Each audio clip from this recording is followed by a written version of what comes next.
in favor? That is carried. Item 2, call the vote, all in favor? And that is if you opposed. I think we have 5. Call your Do we have 5? Yeah. I'll call the all in favor on item 2. Okay, opposed? And that is carried. The next recommendation deals with presentations from council members. Individual members of council may make presentations to a standing committee or council on any matter relevant to municipal business. Such presentations shall be limited to 5 minutes in length and listed under other business on the agenda. If the member wishes to provide a presentation with supporting materials to the matter he or she is addressing, it is the sole responsibility of the member to prepare such materials. Presentations and supporting materials are to be submitted to the clerk services by Thursday at noon prior to the council meeting the member is presenting at. Presentation requests must be provided in writing to the clerk at least 48 hours prior to the agenda being distributed. Can we get a mover and second for that? Councillor Berman, Deputy Mayor. Questions, comments, Councillor Jeffrey. Thank you. I agree with the intent of this, but any member of the public can book a 10-minute deputation. And I think that the wording up to 10 minutes in length, I just think if it's important enough, and I guess that's up to the individual council member for the information. I know from FCM I would be very constricted to get to 5 minutes, and some of the things we're dealing with, although I think maybe I have done it. But I don't think you want us sitting there talking at 100 miles an hour to get the important information across. So I think if a member of the public can get 10 minutes on a book deputation, that should probably be up to 10 minutes. Proposing an amendment? I am. Okay, and I'll come back for a second. Are there questions or comments on the table? Councillor McLeod. Point of clarification, Mr. Chair. So if I'm doing my math correctly, we have already said that agendas will henceforth be provided to us 96 hours in advance of the meeting. So that's 4 full days, and now we're looking at 2 additional days. So we're looking at a full week that a council member would be required to ask or to provide our request to speak at a meeting. Through the chair to the committee, that is the intent. Usually these are just based on workshops and seminars that council has gone to ahead of time, so we didn't think that this would be an issue, but if it is, we can leave that timeline. I'm just asking for clarification, I'm not suggesting it's an issue. Thank you. Any other comments or questions before I call the vote? Seeing none. Oh, right. My apologies. We're back to the amendment. So we've now got the Deputy Mayor seconding Councillor Jeffrey's amendment, which would extend the limit to 10 minutes, up to 10 minutes.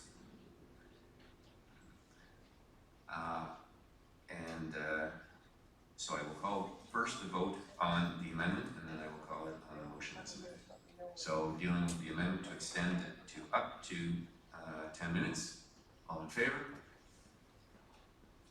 That is carried. And dealing with the main motion as amended. All in favor? That is carried unanimously as well. The next recommendation is dealing with electronic participation in local boards and advisory committees. And the recommendation is that members of local boards and advisory committees participating in a meeting by telephone or other electronic video teleconferencing means be counted towards quorum and be provided the ability to vote on the matter being considered in open session. The number of times a member is able to participate in this method shall be limited to 3 consecutive meetings. Can I get a mover and seconder? Councillor Jeffrey, Councillor Comey, we've got this on the floor. Any questions or comments before I call the vote? Seeing none, all in favor? That is carried unanimously. We're now at remuneration and compensation. Councillor McLeod, you've declared pecuniary conflict. And the recommendation is that no member of council shall receive a stipend, remuneration, or compensation for any committee or board that they are a council appointed member on, unless otherwise authorized by the Chief Administrative Officer. Such compensation authorized by the CAO shall be reported in the annual remuneration report. We get a move in a second, please. Councillor Berman and Councillor Madigan, questions or comments? Councillor Ham. Thank you, Mr. Mayor. My question is with respect to the comment that says there may be situations that arise that may warrant a member of council to receive compensation. So I'm just wondering if you could be told what circumstances those that are being contemplated. Staff, yes, sir. Clerk. I apologize, I wasn't directly involved in this conversation, but my understanding is before this this provision that's in our current bylaw was made, there was compensation given to members that were, for example, appointed to the hydro board and whatnot, that received a larger compensation than any other. Should there be a special circumstance in one of the boards that you sit on where they're providing you with compensation that requires you to do the work that you've already been assigned to do, then that could be something, for example, that the CAO could evaluate. Councillor Jeffrey, you got your hand up? Thank you, Ms. Saunderson. I guess historically for me, on my previous terms of council, it was an equalizer in terms of there are members of council who work very hard at initiatives that don't have compensation. So to compensate another member for participating in another board just didn't fair. So I'm very much supportive of keeping it that way. There used to be an honorarium, a daily honorarium that a council member could apply for either half day or full day for participating on things like the FC board. But now we've all foregone all of that, and I think the equalizer is that no one on council should be receiving extra compensation because we're all working just as hard. Thank you. Just by way of clarification to Deputy Clerk, this doesn't prevent a council member who has to drive or incur expenses carrying out their duties from filing and report for expenses. Through the chair, you're correct, this does not include mileage or travel expenses. Unless there's any other comment. CEO. Thank you, Your Worship. I just want to clarify that this is more an intention to establish some clear ground rules, Councillor Jeffrey. Under the current situation, there have been members of council who receive remuneration for sitting on certain boards, and certain members of council have dealt with it differently. I think the intention here is to ensure that everyone knows what the rules are. So if you are receiving compensation for a council appointed position, then that rule shouldn't vary from who's the member. It should be go beyond individual member of council making decisions on what to do with that compensation, if anything else. Thank you. Councillor Jeffrey. In response for something, I think maybe we're saying the same thing, but I want to make sure we are. No one on council should be receiving compensation according to our current policy, and that's our intention going forward. I mean, if they have, they've been in direct contravention of that policy. Well, yeah, I think that's for clarification moving forward. It's absolutely okay with this. Councillor Coney. Thank you, Mr. Mayor. So if I could kindly ask for some clarification, who is paying the member of council in this circumstance that would be authorized? Where's the payment coming from? Through Your Worship, the stipend will come from the board that they sit on, not council. So for example, if they sit on a hydro board, the hydro board will pay that compensation, or ABC board.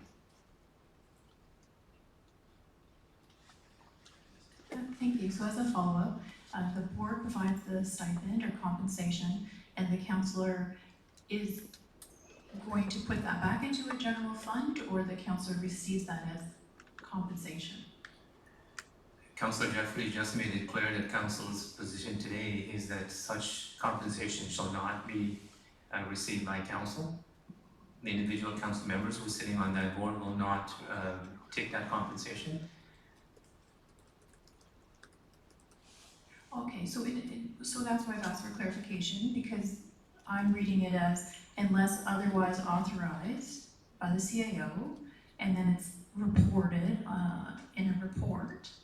And it's, as I'm reading it, if payment is required to be provided and not authorized, then those funds go into general revenue. So I'm just looking for clarification on what we're about to vote on. So a councillor finds themselves in a circumstance where payment is required, are they going to be allowed to keep that compensation based on this verbiage in front of us? Well, I think my understanding is council, or CAO can correct me, when it says required, so in other words, if the board insists on paying you, then you cannot accept it, you have to accept it. In other words, you could decline it and they still pay you, then the money goes into the grants program of the town. The only time that money can be accepted is if the CAO deems it a situation that's there's an exemption or that are permitted, and that time it would be reported through the mechanisms. So the general rule of thumb is no council member may receive payment through a stipend or compensation through any board that they sit on. But there is wiggle room because it can be authorized in certain circumstances. Is that the verbiage before us? Yes. Okay. Okay. Any other questions or comments? Seeing none, I will call the vote. All in favor? That is carried unanimously. Councilor McLeod is welcome back to the table. But we are, I think, probably our lunch break. So it's now 1 o'clock, and we will break till 1:30 for lunch.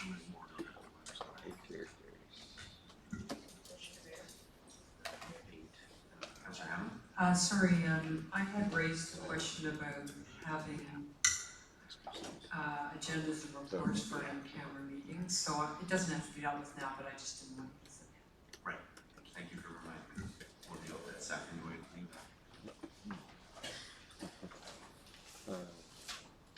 Yeah, they need it more.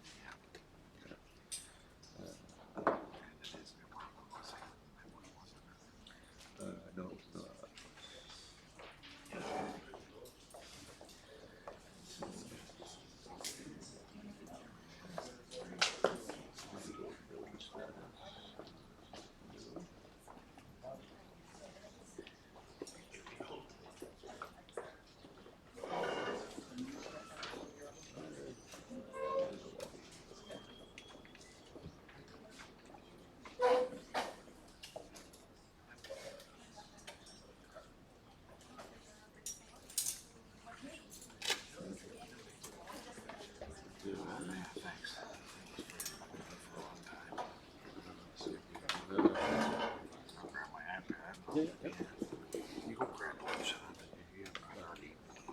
She's still serving. That's 1 o'clock.